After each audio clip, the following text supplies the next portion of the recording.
Hey everyone, it's Strange Michael. I hope you're doing well today. I'm finally back to do another video on a review for a show that I have not watched. It came out in 2018.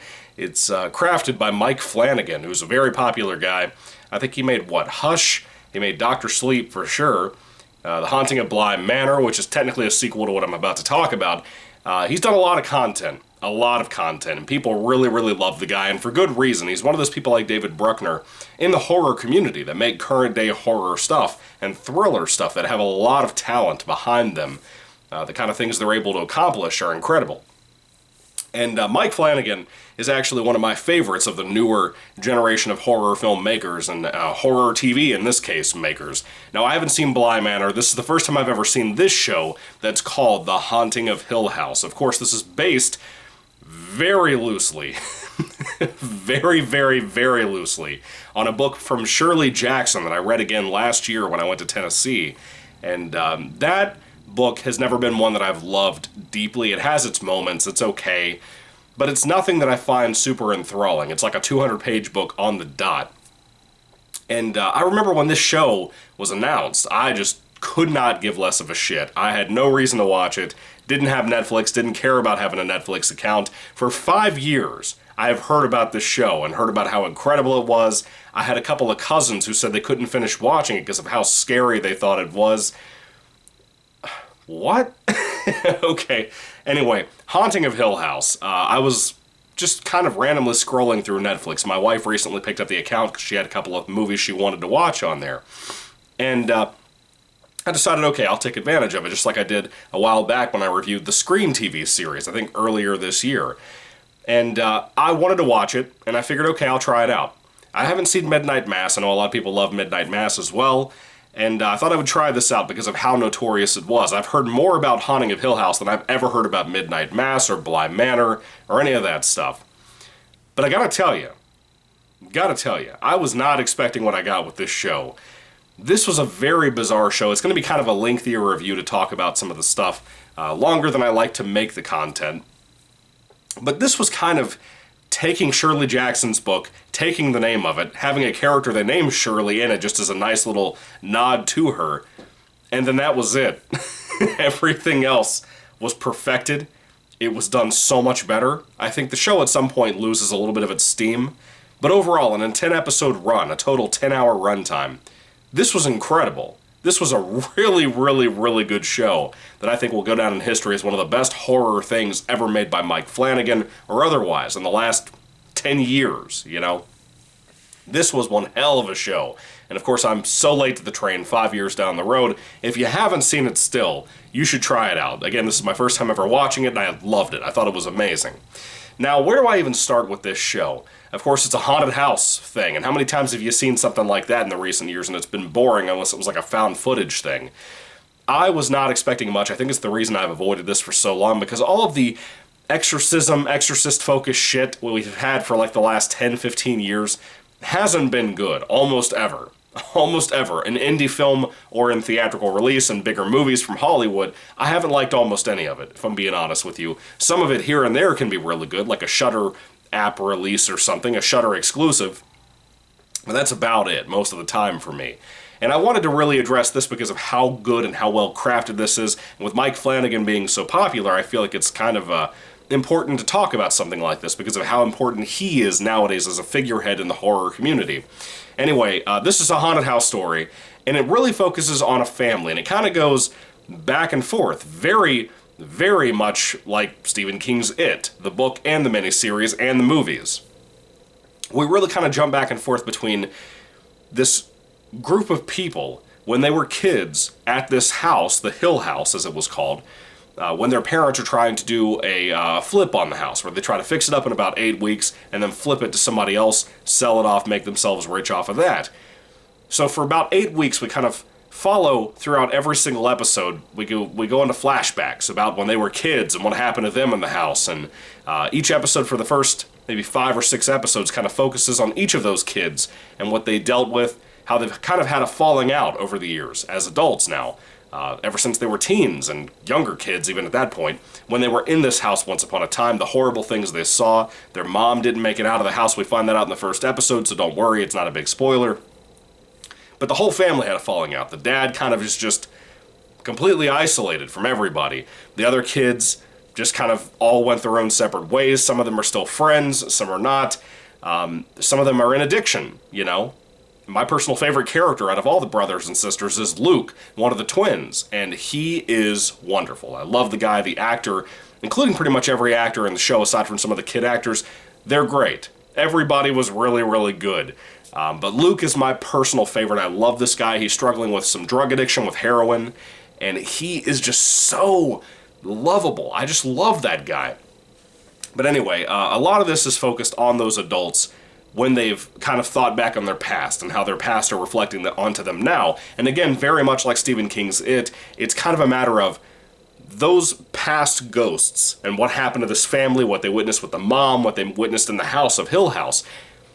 All of those things are coming back to haunt them now as adults, and now they may have to go back to the Hill House after another one of the family members is harmed by possibly Hill House and some of the curses that have been put on their family since this place.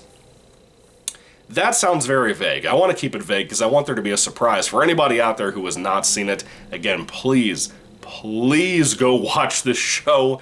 It is wonderful. You will not regret it, especially if you're a big Mike Flanagan fan. Again, I can't speak to something like Bly Manor, but this was incredible. This was wonderful, and I can't wait to start Bly Manor at some point. I don't know how soon it'll be, but maybe at some point I will. But this was wonderful. This was super powerful, super enjoyable. It just had so much heart and passion into it. The scare factor is not really there, in my opinion. I had a couple of moments where I put a shiver down my spine, but out of 10 hours, I can do that on YouTube more than once in probably an hour, you know, depending on what I'm looking for, what I'm trying to find, or in classical horror movies and stuff. I don't really get scared that easy. Movies and stuff have a better chance of affecting me than like a book or a novel or anything like that, or even video games for that matter. But this show doesn't really have, outside of its gothic atmosphere, the gothic element to it, it doesn't really have the best ghosts, creepiness factor, all of that. It's kind of whatever to me. I thought the lore of the haunted house thing was okay.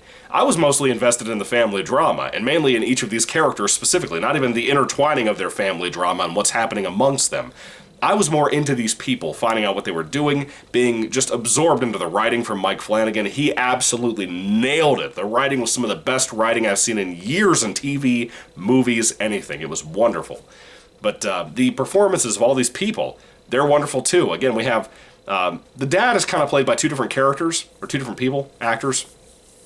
There's one guy that I've seen in some things, I think his name is Henry Thomas, and then there's Timothy Hutton from The Dark Half, the Romero movie that was based on the Stephen King book, which I love Dark Half. Timothy Hutton, seeing him here, it was wild. Then you have like his oldest son named Steve. Steve is a writer, very much like a Stephen King type of character, but not as weird. I don't really like him. I think he's kind of a douchebag, frankly, but, you know.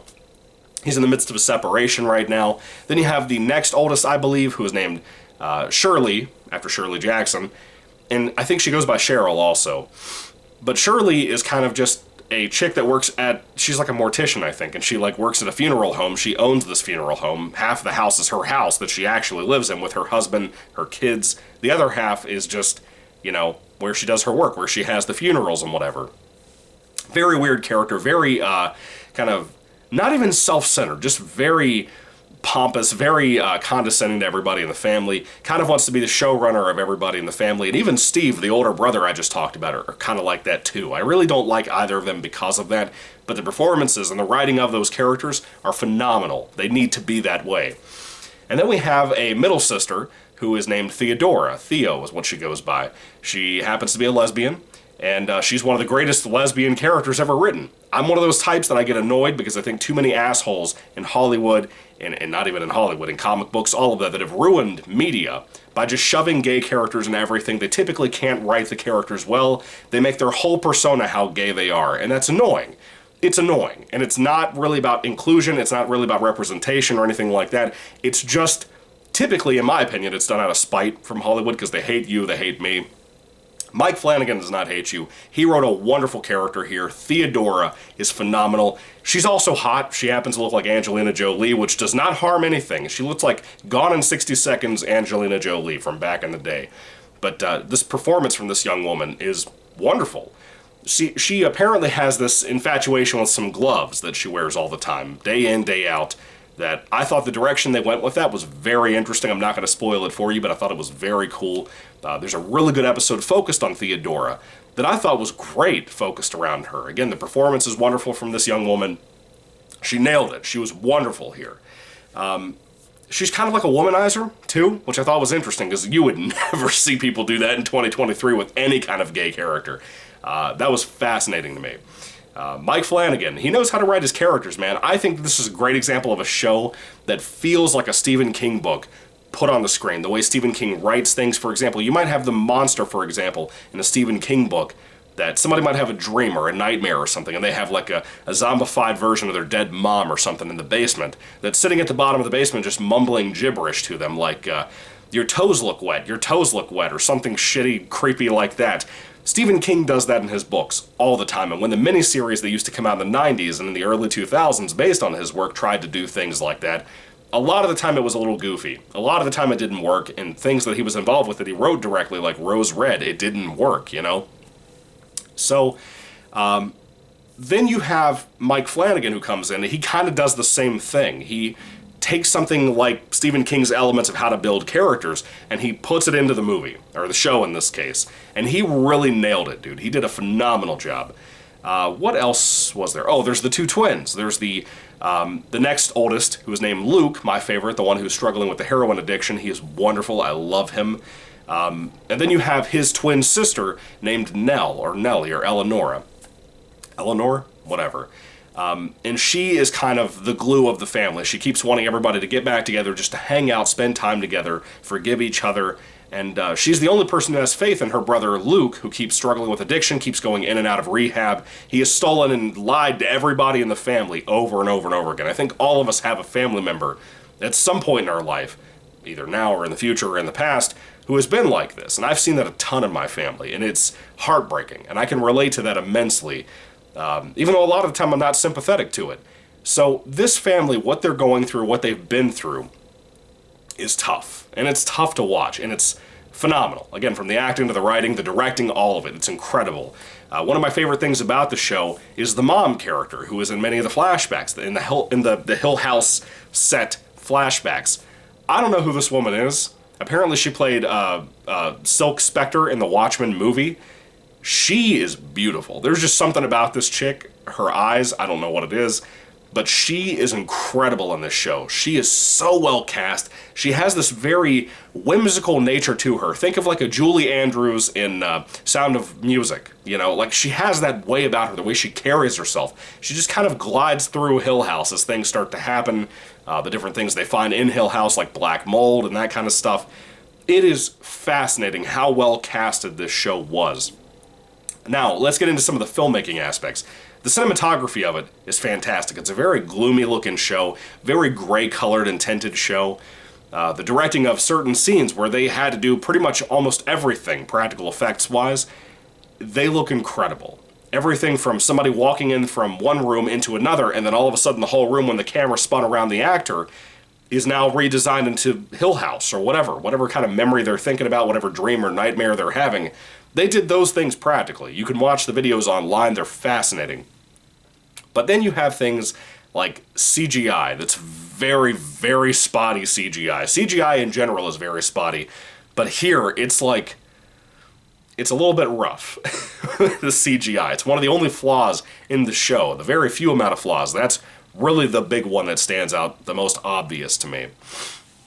With the kind of budget they had, why would you do that? I can't imagine CGI, being cheaper than what they could have done. I don't know. It's just me. I don't know. But the look of the show, the directing of it, is amazing. It's just amazing. It looks phenomenal. It's just fun to watch. It's enjoyable. I look forward to it. But I also found myself, again, thinking that at some points towards the end of the show, maybe the last episode, the last couple of episodes, it started to lose steam. It started to feel like they didn't want to be too much like Stephen King's It. They didn't want to have some big spider monster, that kind of thing, which makes sense. I understand.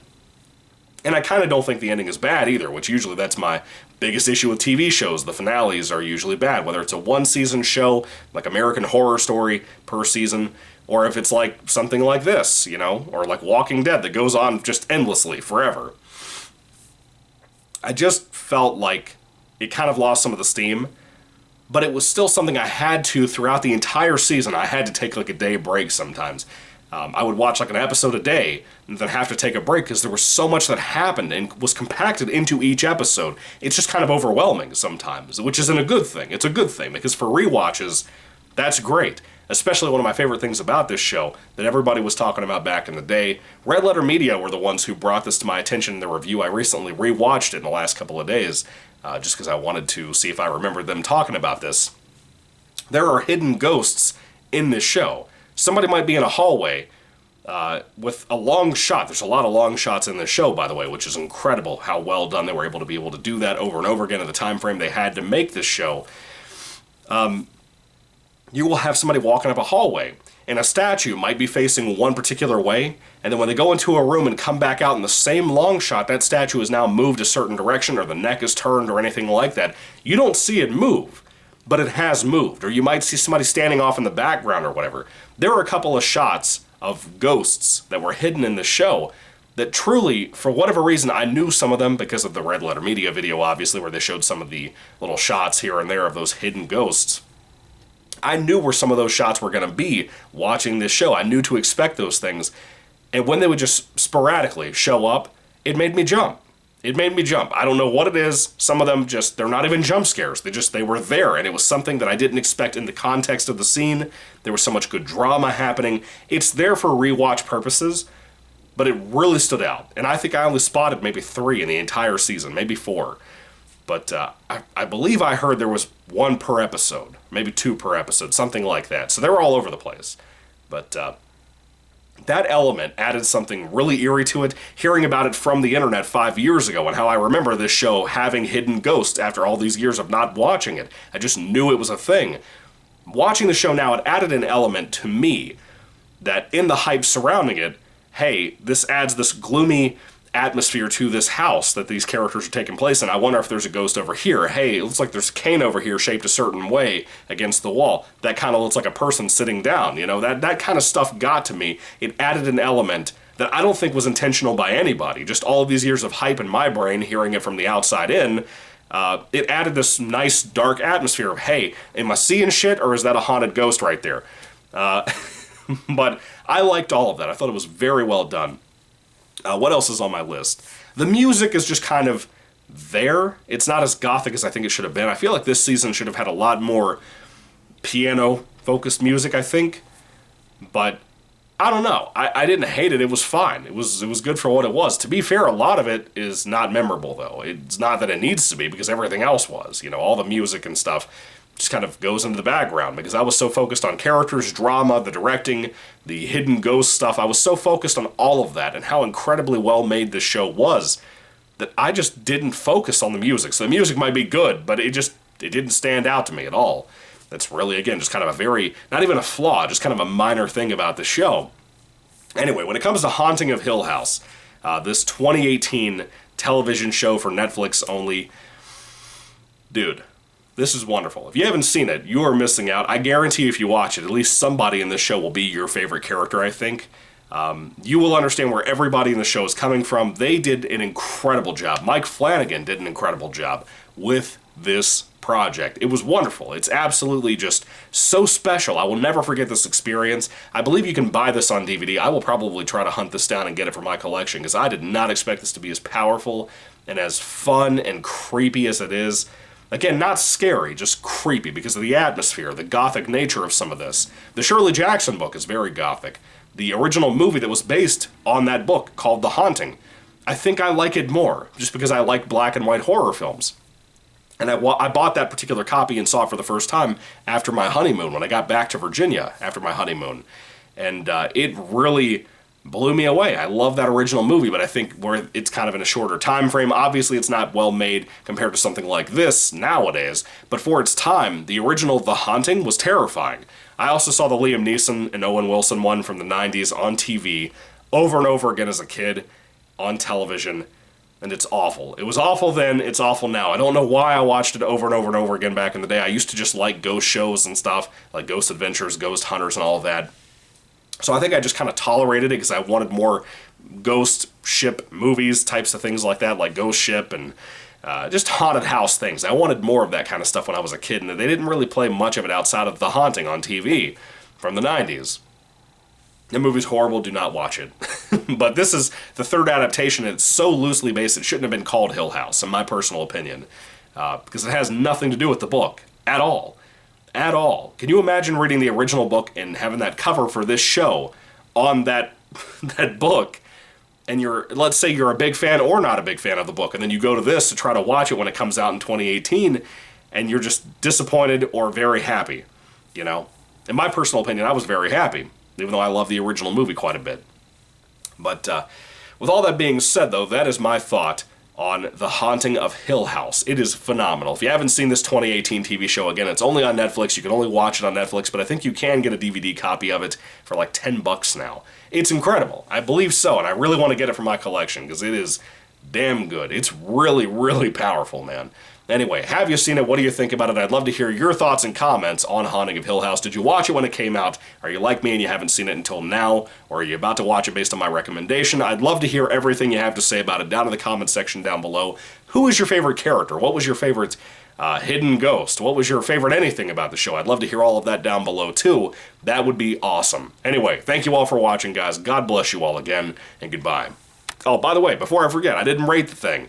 If I had to rate Haunting of Hill House on a 5-star basis, even with its minor flaws, I'm really thinking my rating is based on kind of the loss of steam in the final episode, the final couple of episodes.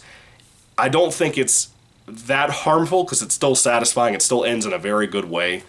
But if I had to rate it honestly, I'd give it a 4 out of 5 stars. I think it almost gets to a 5. If the finale had been stronger, more emotional, I think, than it was, which it was, but it kind of pulled a lot of tricks in the finale, so, you know, it is what it is. But I feel like it was so not as good as the rest of the other 9 episodes that I just feel like it deserves a 4 out of 5 in total, the whole show. But it's incredible. It's a really high 4 out of 5. Definitely a big recommendation from yours truly. I think if you like anything that I like, that I've recommended on this channel, you need to check this out. It's great. Anyway, thank you all for watching, guys, once again. God bless you all, and goodbye.